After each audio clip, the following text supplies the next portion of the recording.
அகிலம் போற்றும் அலங்கார அன்னையின் அன்பு பக்தர்களே, இந்நாளிலே மகிழ்ச்சியின் மறையன்மைகள் குறித்து சிந்திக்க உங்களை அன்போடு அழைக்கின்றேன்.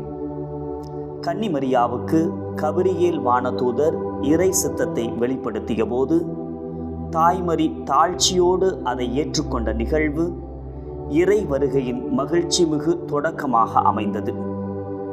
எலிசபெத் அம்மாளை மரியாள் சந்தித்த நிகழ்வு பணிவிடையில் பிறக்கும் பெருமகிழ்வை வெளிப்படுத்தியது.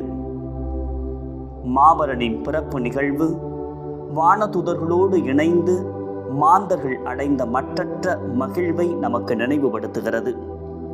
இயேசுவை ஆலயத்தில் அர்ப்பணித்த நிகழ்வு இறை சட்டத்தை பின்பற்றியில் பிறக்கிற பெருமகிழ்வை வெளிப்படுத்துகிறது. இறுதியாக இயேசுவை கோவிலில் கண்டடைந்த நிகழ்வு இறைவனை தேடுகிற போதும் கண்டடைகிற போதும் நாம் பெறுகிற மகிழ்வை நமக்கு நினைவுபடுத்துகிறது. ஒட்டுமொத்தமாக இந்த மகிழ்வின் மறையுண்மைகள் தாழ்ச்சி, பிறரன்பு, இறையன்பு இவற்றின் வளர்ந்து இதயத்தில் மகிழ்ச்சியோடு அன்னையின் கரம் பிடித்து ஆண்டவரை நோக்கி நடைபோட நம்மை அன்போடு அழைக்கின்றது.